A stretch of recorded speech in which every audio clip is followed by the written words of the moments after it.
हमने आज जो समझा इस पूरी चीज को विस्तार में, उसको हम कंक्लूड कर लेते हैं।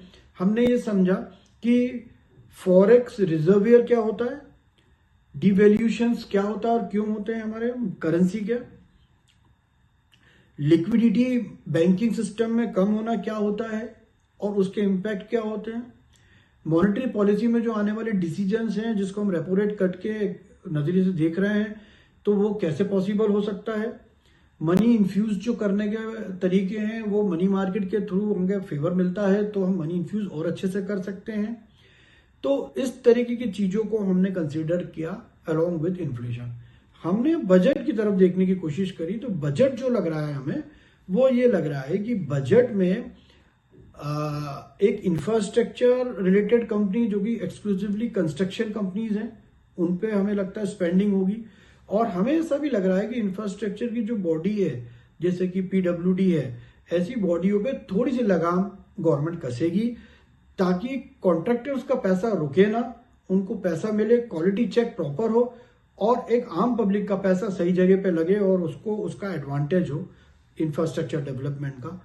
दूसरा, जो कॉमन पीपल है उनके टैक्स रिबेट्स के बारे में सोचें, उनके स्लैब्स को बढ़ाने के बारे में सोचें, टैक्स फ्री स्लैब्स को, और उनको क्या और स्टिमुलेशन दे सकते हैं उसके बारे में सोचें और उस पर वर्क करें। तीसरा एग्रीकल्चर हो गया जो कि मैं अब मेंशन कर रहा हूं आपको। एग्रीकल्चर में फोकस्ड एग्रीकल्चर स्टिमुलेशन नहीं है, वो बहुत इन्फ्लुएंस है बहुत सारी चीज़ों से, जैसे कि क्रेडिट कार्ड दे दिया या आपने इंश्योरेंस दे दिया, इस तरह की चीज़ों से। तो मुझे ऐसा लगता है कि उनको एक प्रॉपर चैनलाइज करके एक सिस्टम में लाना और उन पे फंड स्पेंड करना बहुत ज़रूरी है। अब एग्रीकल्चर में फार्मर्स की डेफिनेशन भी हमारे इंडिया में चेंज हो गई है।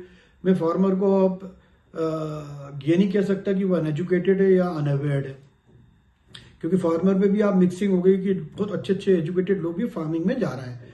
तो गवर्नमेंट उनको मदद करे, उनके जो इक्विपमेंट्स हैं, उनकी जो सप्लाईज है उसको इंक्रीज करें ताकि प्रोडक्शन इंक्रीज हो। नेचुरल कैलेमिटीज से कुछ होने वाले जो प्रॉब्लम्स हैं उसको इंश्योरेंस कंपनी का फटाफट कोरिलेट करके स्पेंड करके उनको रिहेबिलिटेट करे। तो इस तरीके की चीज़ों से एक एग्रीकल्चर में जो हमें सपोर्ट मिल सकता है वो हमें मिलना चाहिए, राइट। और ये बहुत इंपॉर्टेंट साल रहेगा 2025, जिसके अंदर बजट का एक बहुत बड़ा रोल रहेगा। और अगर पॉलिटिकल पार्टियां जो अपनी लड़ाई में इंडिया का जो कह सकते हो तिया पाचा हो जाता है उसको थोड़ा सा कंट्रोल करें तो मुझे लगता है कि हम बहुत आगे जा सकते हैं। अब रहा सवाल आरबीआई का मॉनेटरी पॉलिसी का, जिसमें मैं जिक्र कर चुका हूं आपसे। देखिए, मॉनेटरी पॉलिसी में जो होता आया है वो हमने देखा है कि आरबीआई ने सितंबर 2024 से जो जो स्टैंड लिए हैं उन सब का इम्प्लीकेशन ही है जो हम यहाँ फेस कर रहे हैं।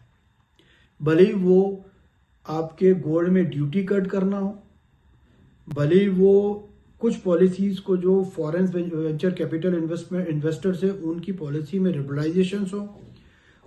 तीसरा है कि गोल्ड को इस क्वांटिटी में हमने बायबैक किया यूके से, उसमें हमने अपना फॉरेक्स रिजर्वियर कम किया तो लिक्विडिटी कम हो गई। तो लिक्विड एसिड और हार्ड एसिड का जो बैलेंस है वो शायद गवर्नमेंट बिठा नहीं पाई है या हमारे लोग समझ नहीं पाए, तो उसका भी इम्प्लीकेशन चलते आ रहा है। पिछली मॉनेटरी पॉलिसी में जो मेरा सोचना था कि जहां पे इन्होंने 1.81 लाख करोड़ रुपीस इन्फ्यूज किए थे, उस समय पे रिस्क ले लेते अगर इन्फ्लेशन के साथ ही रेपो रेट कट का, और उसके बाद उसमें जो आने वाली प्रॉब्लम्स थी उसको हम ये जो अभी इन्फ्यूज कर रहे हैं मनी, इससे हम कहीं ना कहीं सब्साइड करने की कोशिश करते हैं।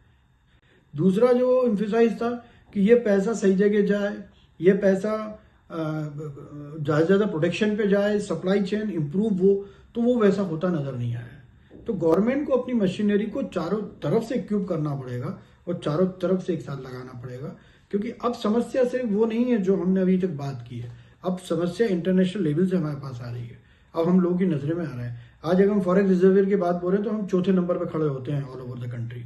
फर्स्ट पे चाइना है, सेकंड पे स्विट्जरलैंड है, फिर जापान है, फिर इंडिया है। तो हम अच्छी पोजीशन पे खड़े हैं, लेकिन हमारी पोजीशन को जो डिवेल्यूशन ऑफ मनी है वो हैम्पर कर रहा है कहीं ना कहीं, और वो उससे जो हमारे को लॉस होगा ना वो हमें संभालना थोड़ा सा मुश्किल हो रहा है। तो होप मेरी इन्फॉर्मेशन आप पे काम आएगी, आप इससे अपना थॉट प्रोसेस को आप समझेंगे और बहुत ज़्यादा उम्मीद नहीं रखेंगे कि शेयर मार्केट में कोई बूम आएगा या कुछ आएगा।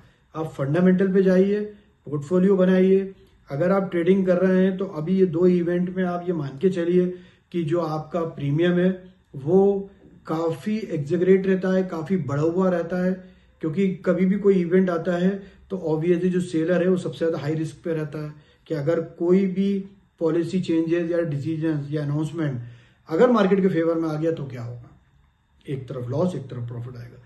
तो आप इस ट्रैप में ना फंसें, आप कूल डाउन होने दीजिए, मार्केट को समझ लीजिए, मेरी बातों को समझ लीजिए, उसके हिसाब से तुलना कर लीजिए, नए सिरे से आप इंटर कीजिएगा। आप स्पेकुलेटेड जुआ मत खेलिए अंदर, अभी कोई उसमें मीनिंग नहीं है कोई, क्योंकि अगर रेपो रेट कम भी हो गया तो इकोनॉमी की जो स्थिति है क्या वो बैलेंस हो जाएगी? अभी नहीं होगी। कॉर्पोरेट को बहुत बड़ा बेनिफिट होने वाला है, ऐसा कुछ बेनिफिट नहीं होने वाला। हाँ, आम जनता के लिए थोड़े बेनिफिट होने वाला है, लेकिन आम जनता तभी उस बेनिफिट को अवेल कर पाएगी जब आम जनता की जेब में पैसा होगा। भाई मुझे लोन भी लेना है तो मुझे 20% तो लगाने हैं ना, 80% बैंक से लेने हैं तो, राइट। तो होप मेरी इन्फॉर्मेशन काम आएगी। आप बने रहिए मेरे चैनल के साथ, सब्सक्राइब करती रहिए, और हम ऐसी बहुत सारे इन्फॉर्मेशन और भी लेके आएंगे। और थैंक यू सो मच। जय हिंद।